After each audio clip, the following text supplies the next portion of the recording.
பாருங்க, ட்ரைனேஜ் பாருங்க, குடிக்கிற தண்ணிய பாருங்க, நடக்கக்கூடிய ரோட பாருங்க. பரம்பரை என்ன, என் அப்பா யாரு, என் தாத்தா யாரு, என் குடும்பம் யாரு? நாம கேட்டது ஒரே ஒரு கேள்வி, மதுரையை ஏங்கய்யா இப்படி வச்சிருக்கிறீங்க?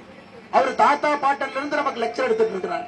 அருமை சொந்தங்களை, இன்னொரு பக்கம் மூர்த்தி, மதுரையினுடைய இன்னொரு அமைச்சர் மூர்த்தி, பொறுப்பு அமைச்சர் எப்படின்னு உங்களுக்கே தெரியும். ஒரு கலெக்டரமா மேடையின் மீது அமர்ந்திருந்தாலும் கூட எப்படி பேசுவார்னா, எம்மோ எந்திரி போ அப்படிம்பார். யாருக்கு? உதயநிதி ஸ்டாலினுடைய மகன் இன்பநிதி ஸ்டாலினுடைய நண்பர்கள் ஜல்லிக்கட்டை பார்ப்பதற்காக கலெக்டருடைய இருக்கையை கொடுக்கணுமா? எப்படிப்பட்ட பெயர் வாழ்ந்த மதுரைக்கு எப்படிப்பட்ட அமைச்சர்கள் இருக்கிறாங்க என்று யோசித்து பாருங்கள் அருமை சொந்தங்களே. நமக்கு இவங்கெல்லாம் மொத்தமாக போக வேண்டும், மொத்தமாக போகணும். திருப்பரங்குன்றத்தில் அண்ணன் ராஜன் செல்லப்பா அவர்கள் திருப்பரங்குன்றத்தில் வெற்றி பெறும், அண்ணன் செல்லூர் ராஜ் அவர்கள் வெற்றி பெறும். அதே போல நம்முடைய ப்ரொஃபசர் ராமசீனிவாசன் அவர்கள் மதுரை தெற்குல தாமரையில வெற்றி பெறும். அதுபோல மதுரை வடக்குல நம்முடைய ரெட்டலையில டாக்டர் சரவணன் அவர்கள் வெற்றி பெறும். ஐயா, முழுமையாக இந்த டீம் நமக்கு வேண்டும், முழுமையாக இவர்கள் வேண்டும். அமைச்சர்களிலிருந்து எல்லோரையும் நீங்கள் தோற்கடிக்கணும். மதுரை மாநகரத்தினுடைய பெருமக்களே, குறிப்பாக 2 தளபதியும் வேண்டாம் நீங்க முடிவு பண்ணுங்க. 2 தளபதி வீட்டுக்கு போங்க. மதுரை வடக்கினுடைய தளபதி வீட்டுக்கு போங்க. சென்னையில் இருக்கக்கூடிய தளபதி நீங்களும் வீட்டுக்கு போங்க. நிச்சயமாக மதுரை அடுத்த கட்டத்திற்கு செல்லும் அன்பு சொந்தங்கள். அது மட்டுமல்ல அன்பு சொந்தங்களே, இன்னொன்றைய மதுரையின் நகரத்தினுடைய மக்கள் பெருமையோடு யோசித்து பார்க்க வேண்டும். மதுரை தான் அரசியல் மாற்றத்திற்கு எப்பொழுதுமே அடித்தளம். மதுரையில அனைத்து தொகுதியிலும் கூட அனைத்து இந்திய அண்ணா திராவிட முன்னேற்ற கழகம் தலைமையிலான தேசிய ஜனநாயக கூட்டணி வெற்றி பெறணுங்க. அது மாற்றத்திற்கு இங்கிருந்து நீங்க அடித்தளத்தை போட்டாதான் தமிழகத்தில் 210 தொகுதிகளை தாண்டி அண்ணன் எடப்பாடி பழனிசாமி அவர்கள் ஒரு வலிமை மிகுந்த முதல்வராக மே 4க்கு பிறகு ஆட்சி அதிகாரத்தில் உட்கார முடியும். ஐயா, மதுரை மெட்ரோ நாங்கள் உறுதியளிக்கின்றோம். இப்பதான் நம்முடைய தேசிய தலைவர் அவர்கள் உறுதியளித்தார். மதுரைக்கு மெட்ரோ கொண்டு வர வேண்டியது எங்களுடைய பொறுப்பு, எங்களுடைய பொறுப்பு.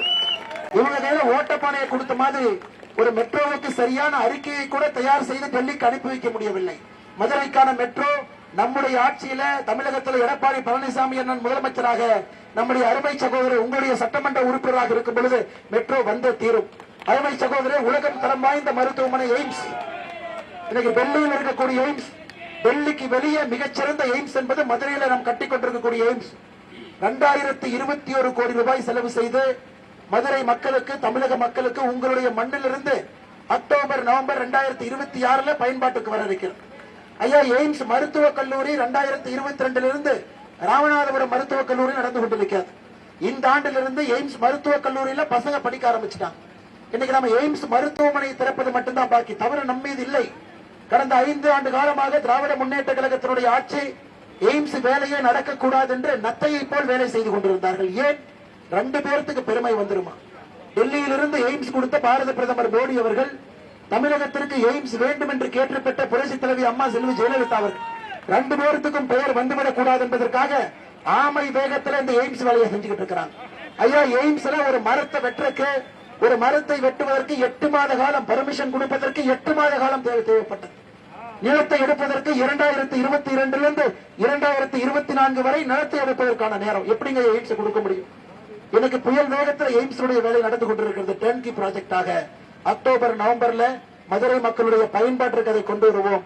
அப்பொழுதும் நம்முடைய சட்டமன்ற உறுப்பினராக டாக்டர் சரவணன் அவர்கள் இங்கே இருக்க போகின்றார்கள். அருமை சொந்தங்களே,